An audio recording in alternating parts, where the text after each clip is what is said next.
Xanakin Skywok Skywok! is what I would call an elusive fellow, a rapper known for being loud and aggressive, yet his actual persona is very low-key, choosing to stay hidden under a mask and doing everything he can to keep people from finding out who he really is, even going so far as to make his closest friends sign NDAs so they won't reveal his personal info. From what we do know though, Zan's real name is Pete. He was born in California to a religious household, and growing up he had a very good relationship with his parents. Even to this day, he thinks so highly of his mother's opinion that he often makes his romantic partners cover up their tattoos and dress modestly to gain her approval. He created his first SoundCloud in 2019. His early music was released under some sort of local label called Boom Media. They have a Facebook page where they posted a lot of Xanakin's early music, as well as another rapper known as Kid Spyro, and the two of them even collaborated on some early tracks together. Xan dropped his first song called Baby Boomer in early 2019. This track didn't gain much steam, but his second track, Jafar, was a hit right out of the gate, as well as gaining the attention of some fellow SoundCloud rappers, allowing Xan to start forming connections, something that would be very important later on in his career. He continued to drop tracks on SoundCloud before following that up with his first mixtape, Skywok,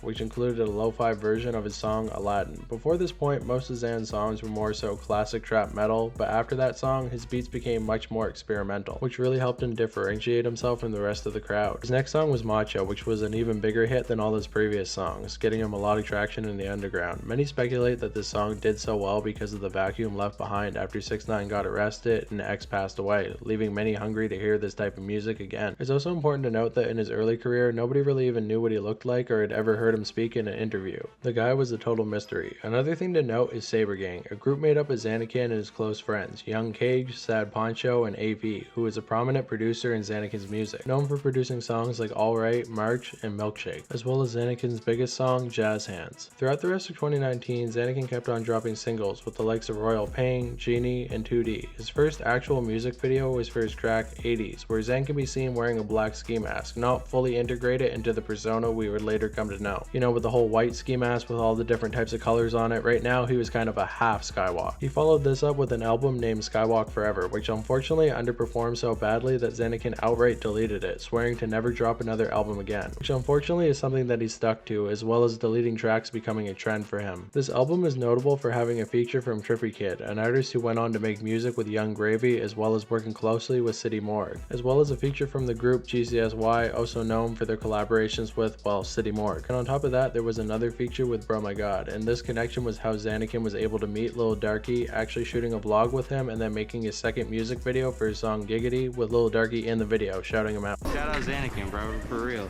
Pretty cool connection there, I would say. The weird thing about this music video is that if you watch the vlog, they actually censor Xanakin's face out the entire time, but when he's in the music video, he doesn't have his full-on ski mask on. He just has like a little COVID mask covering up half of his face, which is kind of strange how he went backwards on that before going fully into the whole Xanakin persona with the white ski mask. This guy is truly a box of mysteries. We may never know the inner workings of his brain. He went on to make a track called Honcho with an artist called Lil Kapow before dropping his track Bravo with motherfucking Chills doing the intro for the track, who, if you don't know who that is, that's the Burger King foot lettuce guy.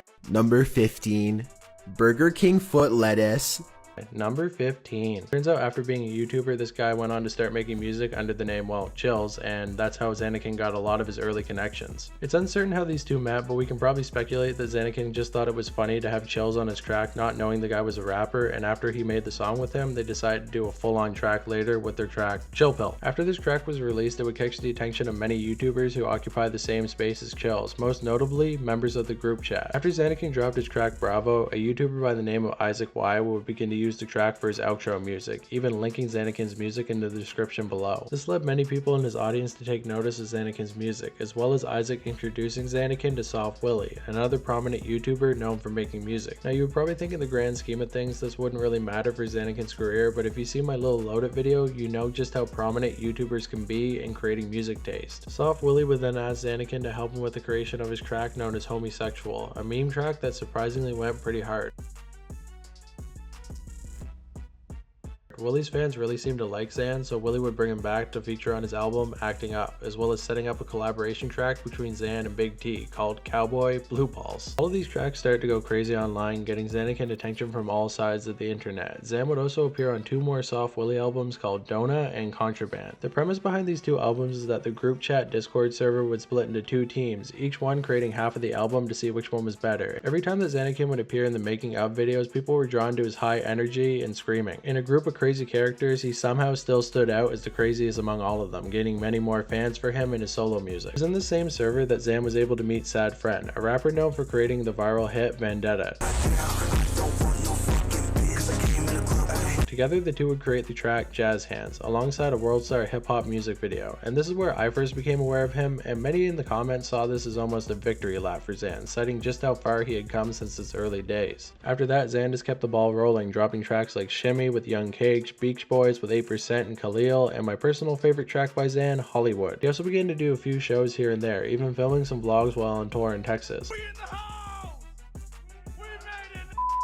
Unfortunately, as time went on, the numbers started to drop, and many were calling the sound old and stale, as well as some claiming that Xan was nothing more than just a gimmick. It seems like the continual dropping numbers on each of his new tracks really started to get to Xan, because he began to delete many of his tracks, much to his fans' dismay. This definitely was a dark term for Xan, but in 2023, things seem to be back on track. This is all because he started posting on TikTok, doing a lot of funny videos over there that got the attention of a new group of people, reviving his career. On top of that, close sources to him have also claimed he won't be deleting tracks anymore, so we can probably chalk up this little dip in relevancy to Xan just taking a step back from the internet to focus on himself. And this is something that all artists need, but unlike people like Lil Skies and Lil Xan, he never got lazy and just decided to coast. He got right back to work once he felt like he could. And I know a lot of people would say, who gives a fuck, he just makes music, that's a pretty easy job, why can't he do it every day? If I was a musician, I would do it every day. Well, let me tell you, when your job depends on the numbers of the internet and you kind of depend on people checking out your stuff to get the money that you need to live, it does get discouraging when the numbers start to go down. The internet's attention span is pretty short, so to be constantly dancing like a seal on a ball just gets tiring over time. I'm not saying that he shouldn't make music and that it's not an easy job. I'm saying it has its ups and downs just like any other profession. But in my opinion, Xan is someone who can go viral whenever he wants. With his crazy look and truly unique music, there's not much else out there that's like him. So for all you people who are saying trap metal is boring, go check out some Xanakin Skywok, because it's definitely a crazy spin on the genre. Big shout out to Mr. Skywok and his crew, shout out Knife Gang 2, and shout out Phoenix for his help gathering info on this subject. His beats go crazy, so if you're a trap metal artist, hit him up and go buy one if you like the sound. While I'm giving shout outs, I also want to give a shout out to Lost Society Disorder for helping me make my thumbnails and just overall helping me with anything I need to do with these videos, as well as shouting out 47 Quay. He makes cool music and he's a longtime supporter of the channel, so I want to give him a little bit of a shout out too. With all that said, thank you guys so much for watching. If you watched to the end of this video, leave a knife emoji in the comments below, subscribe. I'm trying to get to 6,000 subscribers now, so if you could help me out, that would be cool. Follow me on Instagram, join my Discord, and most of all,